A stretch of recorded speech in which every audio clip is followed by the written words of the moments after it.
and welcome to the Notion workspace. I want to be talking about the building blocks in Notion. As you can see, this is my workspace, Josiah Treasures workspace. Now, what I have to do, let's talk about the building blocks. We are going to be looking at different things we can use to build Notion, templates, and personal workspace. So I click on this plus here and it shows me a very blank space here. Nothing is being shown on this place. So I can decide to just go clicking on databases. It's going to show me the different type of database. I can decide to use anyone here. Asset library, tax tracker, projects, document hubs, and many more. It all depends on you. You can even use meeting notes for your personal meetings. It all depends on you. But I am not going to be dealing with that now. So, but I'll just name this after what I decide to name it. So this is called building blocks. Let me put it in the name that is easy to remember.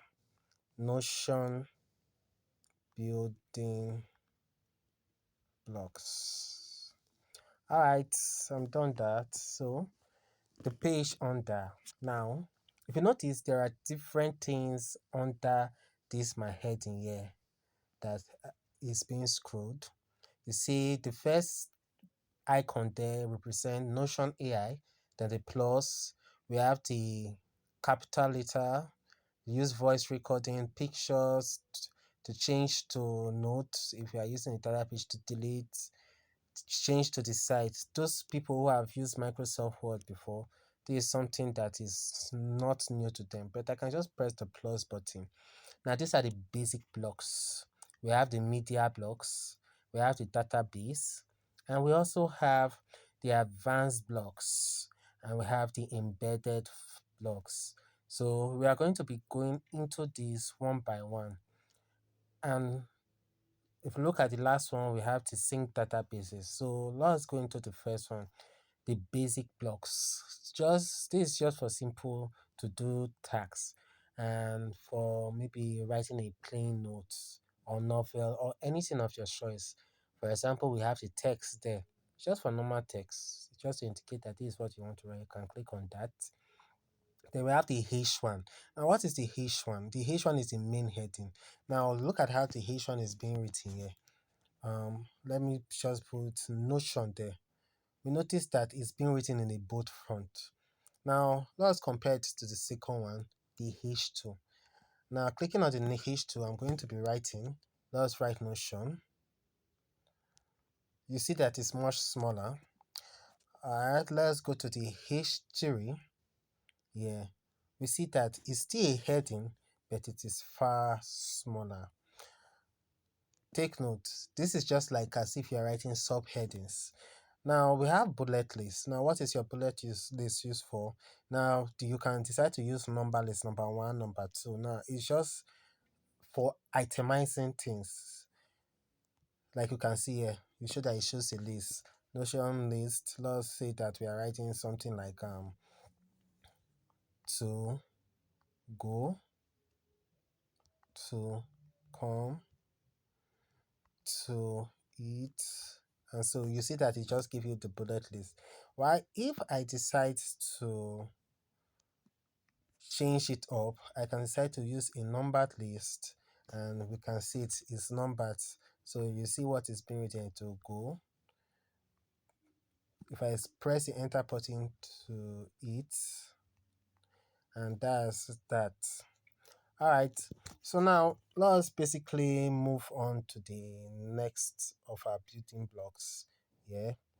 The next on the list is the to-do list. So this is just like a checklist. So you see that it has a box. So now what I do want to do today, visit Notion, go to fill up.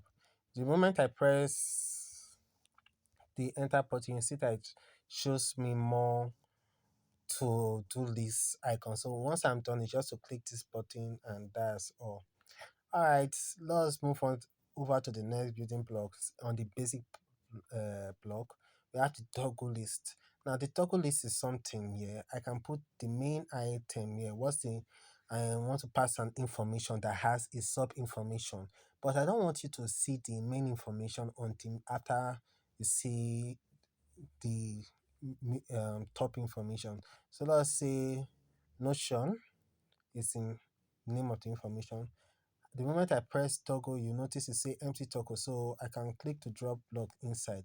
So I can put a full page in that place or a full information in that page. I can put what I was talking about, building blocks. So it's basically to show and hide information. Now I'm done writing that, and if you notice, I press it, the information disappear. I press it, the information appears. That's what a toggle blocks is used for. All right, so let's talk about another of the Notion basic block. Now we have the call out. Now the call out is basically I have an idea. I finished writing maybe a full storybook, and I want to get maybe it's just like a comment.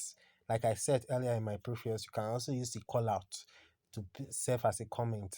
So the call out is just basically you want to pass a thinking faculty into that space. So w- you can add your own basic blocks.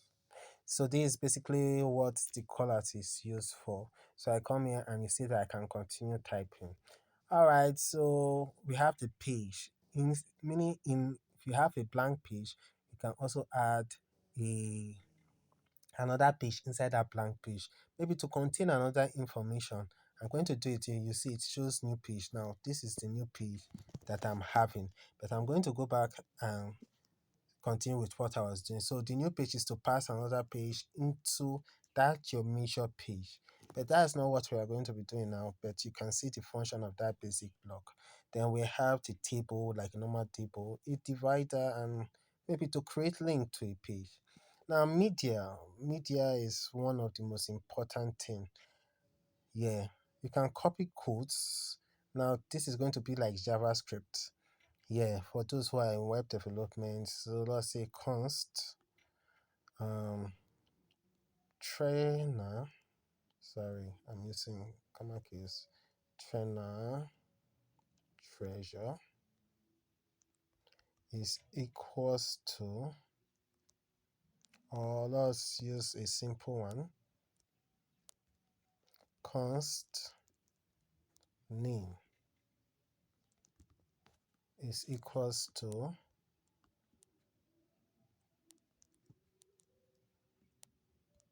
treasure,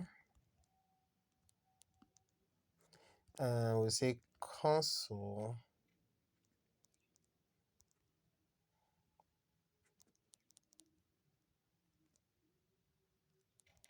Please permit my spelling. Console dot log open bracket name. Now this is used to write codes. All right. So we can also use the media, for example, videos.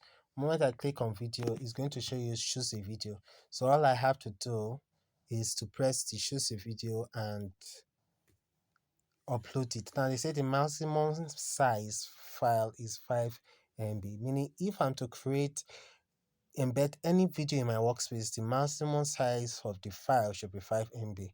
It shouldn't be more than 5 MB, meaning you cannot upload full film.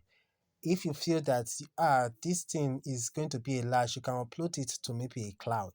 We have Google Space, and you can carry the link and paste it there. Like for example, embed link. This one is like maybe video. You are working on a link on um, YouTube. You are watching a video on YouTube, you can just copy the link of the video on YouTube and paste it on TikTok or anything.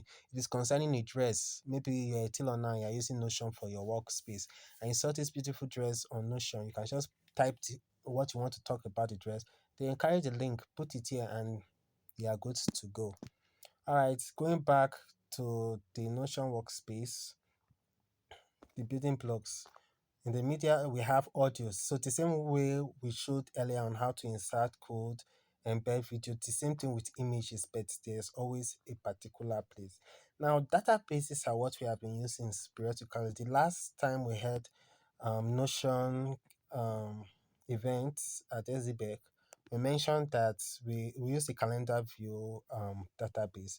The table view can also be used as a database. The gallery view is something that is much more likely to be used. So we have a new gallery. The moment I press a new gallery, I can add something inside, maybe each picture that I want to yeah, I can embed them inside the gallery.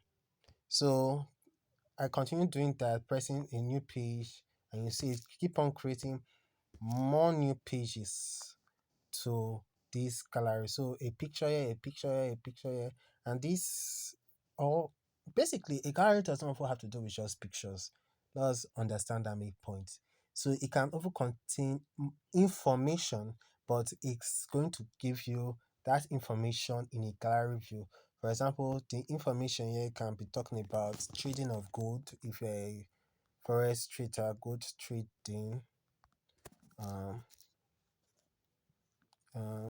this other one, AUDJPY. It all depends on your choice. That's how the car review. Then if you're a tailor, you can just say crocheting. I hope I'm spelling this correctly. Crochet.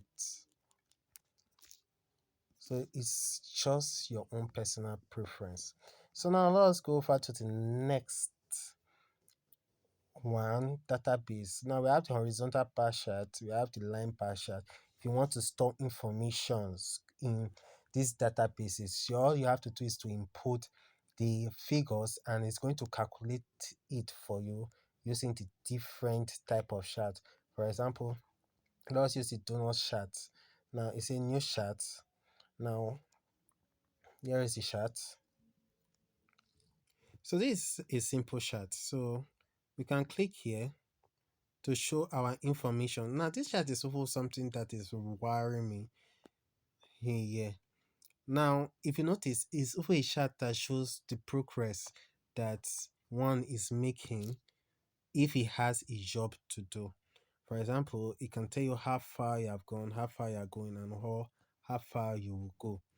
So, in progress, not started or done. If we press done, the whole chart um, now the work is in progress. The moment I press not started, nothing has been started. Please, I'm going to come over here again so that I will understand this well. This chart shows progress in work.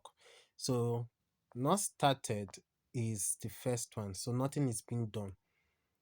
The moment I press in progress, it shows that the work is being done. And the moment I press done, you see that the work has been completed. So it's just a chart to show progress with our work. There's a plus button here. The plus button here, we can store information concerning the chart in which we are just talking about. Maybe we want to pass an information. Now, the chart is just basically to show the status of an information in a more visual form instead of you to start to read. Maybe if you want to pass an information to somebody. All right, so let's basically go to the next building blocks here. Let's see.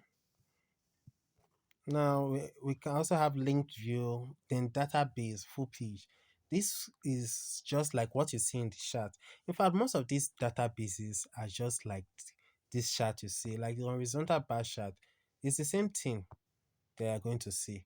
Now it's loading the chart so that you see how it works. Yeah.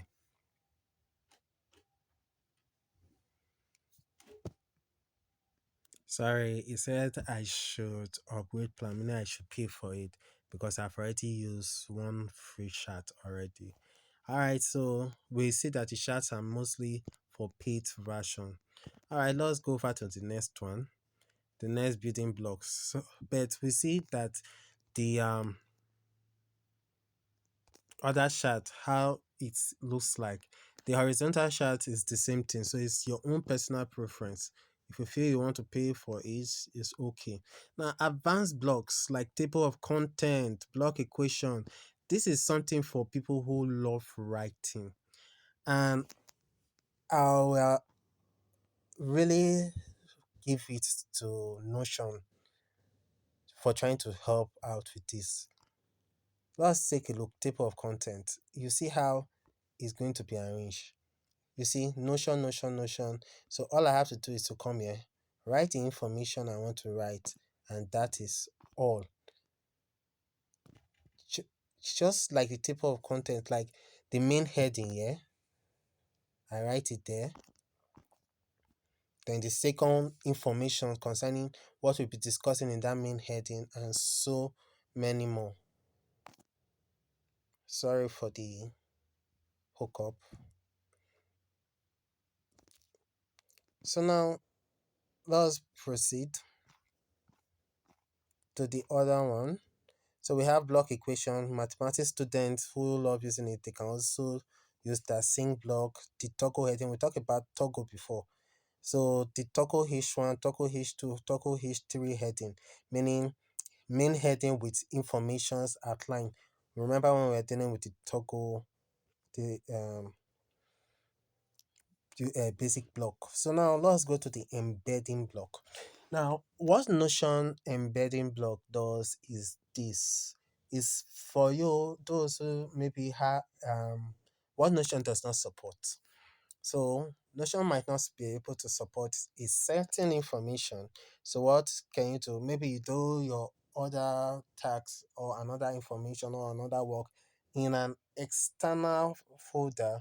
You can definitely embed that information into this workspace. Notion has made it possible. So maybe you're maybe writing the lineup or a write up, and you did one particular information outside the Notion app. You can just embed it into this and you get it. For example, look at there is a PDF here. So once I click on PDF, it shows me should I upload the file or I should embed the link. It's on my decision. That is something I can do. So you say upload or embed a file. Yeah. All right. So moving on, you can see the different things you can embed. You can also embed Zoom links here. So maybe you want to start a meeting. Yeah, you can just start a meeting from your own Zoom, from your own Notion page, instead of you to go to Zoom. The moment you embed the link here, it will just on clicking it, you take it down to the Zoom page and you start working or attending those uh, personal meeting. Now, the last and not the least, this is basically for people who are into web development, coding, or web design and the rest. GitLab and GitHub, since this is just major basic building blocks, but we should understand that we are talking about. I will not go too deep into this, but this can definitely help those who are into Notion. So take note of the different things you can embed. For those in tech, we use mostly uh things here like me. What I use GitHub a lot. I use Zoom sometimes. I use OneDrive most of the time, Slack, GitHub, Deep Notes sometimes. I use CodePen. I don't use it too much, but I've used it before. All these Figma is always being used. Twitter is always being used by me. Google Drive, Google Maps, I always use them. So if I have an information I want to embed into Notion, I can basically use this information. So this is the building blocks. Now, if you notice, I rushed through it, but I will be welcoming questions from you after you finish watching this, and we are going to do a little practical on. It's just a simple page, a very simple page. We'll be only be using the basic building blocks, and maybe if I wish, maybe the databases. So stay tuned.